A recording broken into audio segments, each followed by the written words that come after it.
All right, and we are back here on the GSMC Sports Podcast. And for the third part of the show, we are going to take a look at the March Madness bracket for the 2024-2025 season. It is March. Got a lot of stuff coming up now. March Madness, baseball, NBA playoffs are coming up in about, a month. Same thing with the Stanley Cup playoffs. So it's a good time to be a sports fan. It really is. And we finished up the conference tournaments, and I just want to say, first off, I want to acknowledge my school, Quinnipiac. They did not win the MAC. They ended up losing to Iona, Rick Pitino's old team. They lost to them. They were 500 all year. That's what they finished with. 500 record. Quinnipiac was the number one seed. They ended up losing to Iona. Never had a lead against them in the game, in the semifinals. This is in the AA MAC. And then Iona ends up losing to a team that will be playing to try to get into the tournament. And that's on Wednesday, and that's Mount St. Mary's. So, different Mount St. Mary's, because I know there's the other one that's in already. But Mount St. Mary's, when it comes to the MAC, they finished fourth in the MAC, but they won the conference tournament.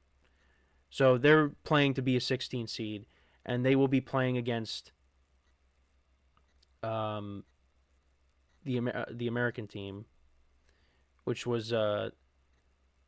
finished in first place in their conference.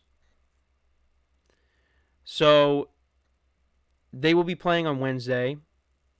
Now, I know I said the American team, and that sounds like, the United States has their own team in this. No, well, yeah, no. So they'll be playing American on Wednesday. But tomorrow night, you're going to have two 16 seeds playing against each other. You got St. Francis, who actually finished 16 and 17 on the year against Alabama State. And then at 9:10 p.m. Eastern Time, you got UNC against San Diego State. The Tar Heels against the Aztecs. Now, North Carolina being in, there are people that are not very happy about that. Because of the year they had. Now, UNC is a team that usually makes a tournament. And it seems like people are saying the committee was looking for an excuse to get them in. And, they lost to Duke in the ACC conference tournament, lost a very close game. And despite, Duke missing Cooper Flagg, they were still able to get the win. And Duke was still able to win the conference tournament. And Cooper Flagg, he's ready to go when Duke plays on Friday. But yeah, so UNC, if they would have won the conference tournament, then it would have made more sense. But it's because of, they were talking about West Virginia and how West Virginia should have made it over UNC because of some of the wins. West Virginia won against teams like Gonzaga. They beat Arizona. They beat Kansas. They beat Iowa State. I'm looking at some of the other ones. Yeah, I mean, they won against a lot of teams that are in the tournament right now. And UNC, you look at their schedule and who they beat. Again, they had an opportunity to beat Duke. They ended up losing recently, but their best win, I mean, they played Auburn, they played Kansas, they played Florida. They lost to all those teams. They did beat UCLA, who's in. They lost to Alabama. But not a lot of signature wins on the schedule. A lot of it came against their own conference. And against their own conference, they went 13-7. So, yeah, I mean, people are saying the committee found a way to get them in. So they'll be playing the Aztecs, a team that did make a run, I think it was a couple years ago in the tournament. But you look at, the first teams that are in, First teams that are out. So you got Texas, Xavier, San Diego State, North Carolina. And then the first teams that were out: West Virginia, Indiana, Ohio State, and Boise State. But yeah, those are the matchups for the first four. Now, when we take a look at the bracket, so in the South Division, you got Auburn as a number one seed, and they've kind of struggled down the stretch here. Florida ended up winning the SEC championship game, and that was against Tennessee yesterday. They ended up winning that. And then interesting matchup, 8 and 9. You got Louisville and Creighton. Now I remember a couple years ago, well, really recently, even last year, but no, a couple years ago, Louisville was really bad. And Louisville's, usually a good basketball school. But a couple years ago, they were horrendous. But now they find themselves back in the tournament. They're playing against Creighton. Very entertaining game when they played UConn. UConn, almost pulled off a comeback, but fell a little bit short. St. John's ended up winning the Big East tournament. Congratulations to them and Rick Pitino. He has really, turned that program around. And obviously I'm somewhat in the area, so there's a lot of hype with St. John's. And Rick Pitino, quick thing on him, first coach in NCAA history to win conference tournaments for 5 different schools. He did it for Boston, Kentucky, Louisville, Iona, and St. John's. Like I said, he's really turned that program around. So, and they're a 2 seed right now. So yeah, you got Louisville and Creighton. Interesting game to start off. There's a lot of people out there, well, not a lot, but I know there's people out there taking a look at the next game. You got Michigan, who just won the Big Ten championship, won their conference. That was an ugly game. Michigan and Wisconsin, they both did not shoot the basketball well in the first half in that game. Michigan ended up coming away with the win. Final score of that game yesterday, that was it was a close game. It was a close game. But they so they ended up winning. Oh wait, where's the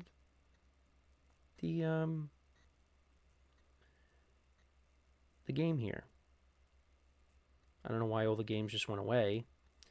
But yeah, that ended up being a close game between Wisconsin and Michigan. But yeah, there's people that are taking UC San Diego to knock off Michigan. So, and when it comes to picking upsets, when I first started doing brackets, I would always just pick the higher seeds. I'm going to try not to do that.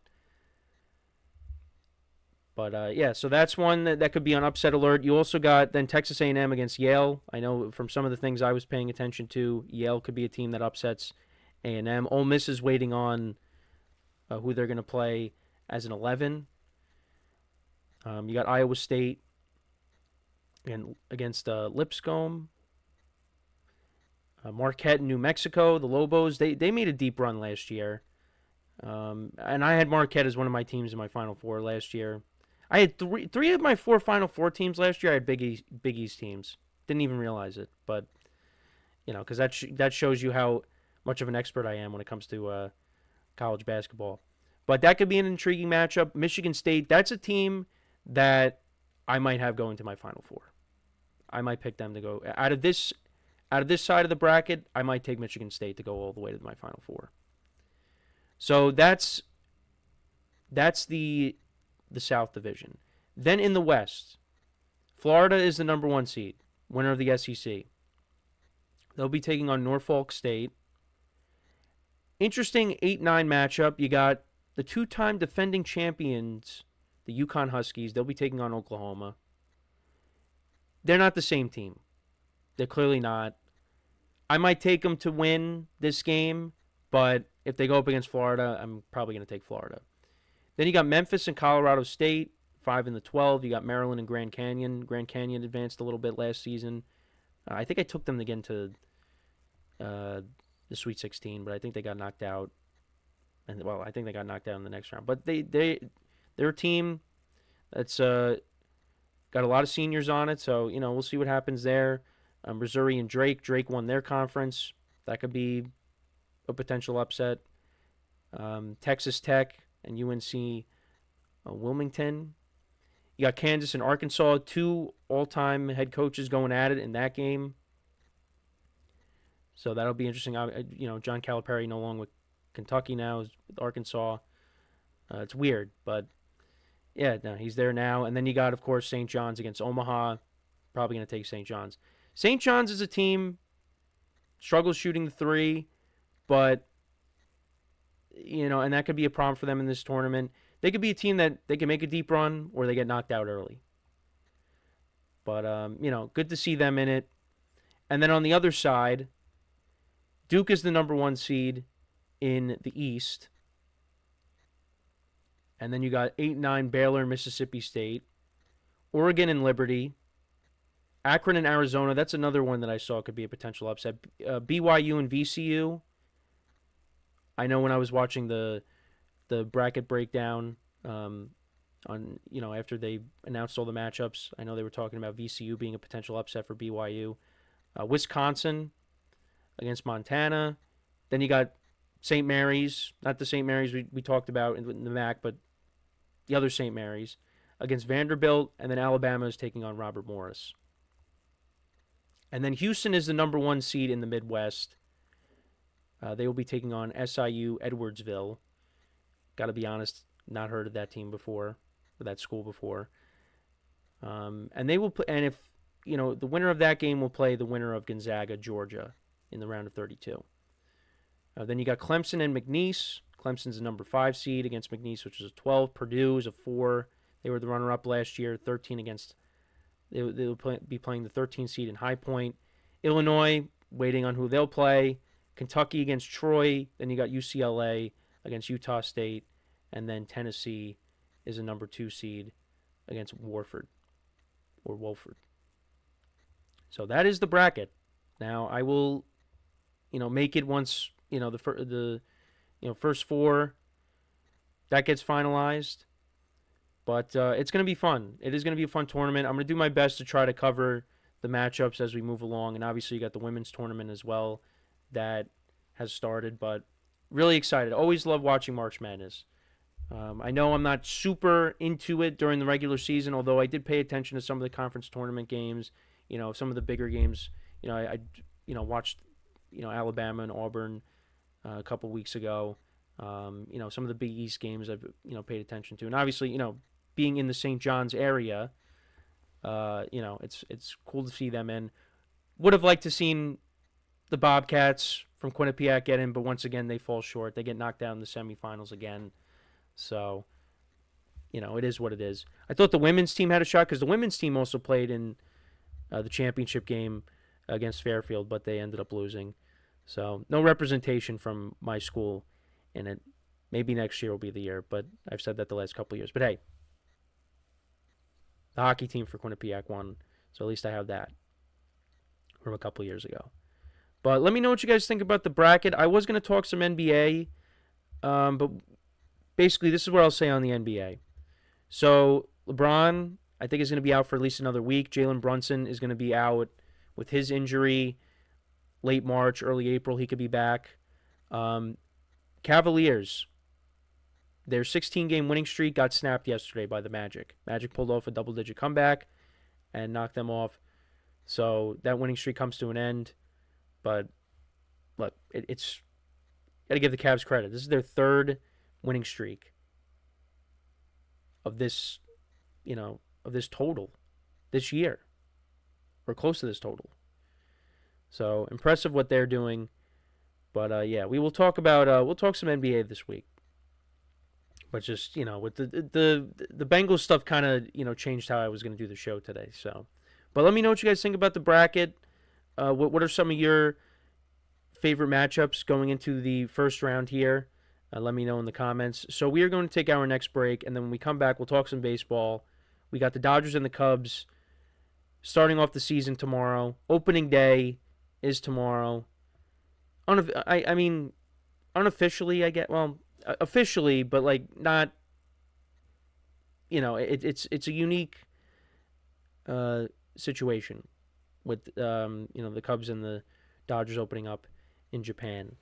Obviously, when we get to next week, you know, season opens up in 10 days. For everybody else, but yeah. So we'll get into all that when we come back from our next break. So with that being said, stick around, and we'll be right back here on the GSMC Sports Podcast.